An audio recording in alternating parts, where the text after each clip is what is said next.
Now, in this section, we'll study about the man, the super consumer. As we know that human beings are the biggest consumer on this earth, and impact of his action on the earth resources uh, in three aspects, like economic impact, ecological impact, and aesthetic impact.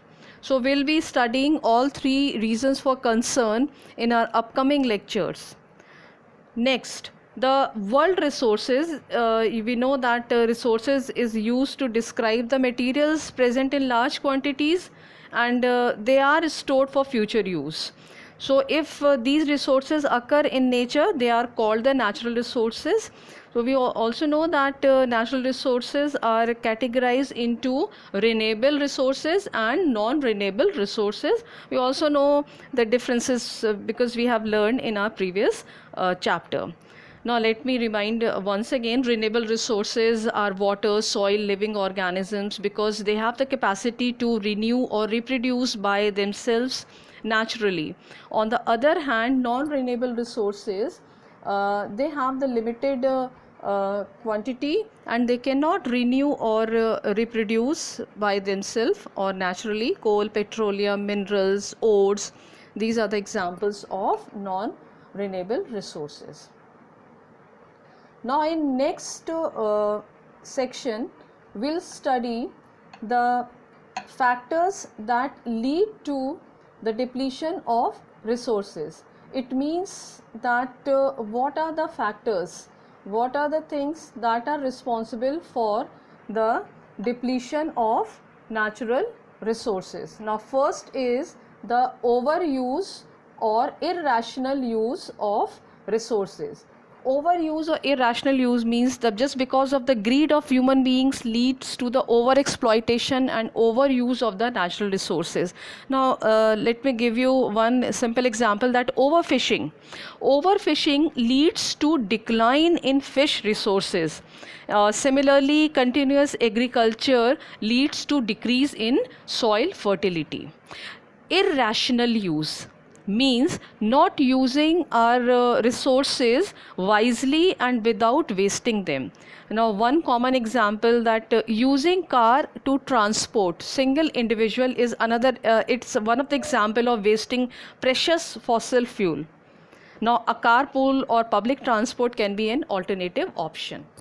Now, next is the non-equitable distribution of resources.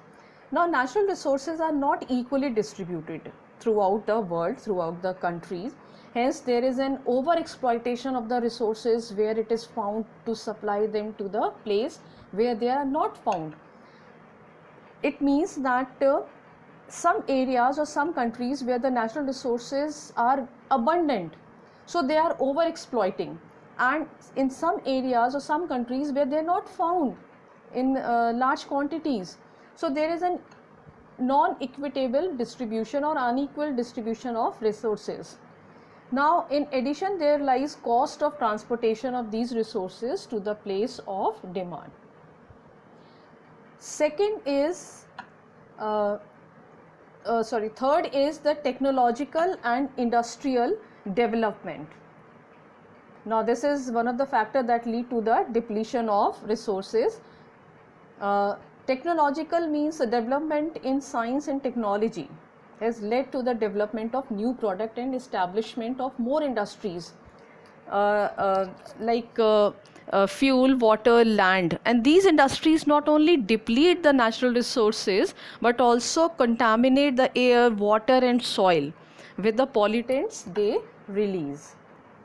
Now, next factor is the overpopulation.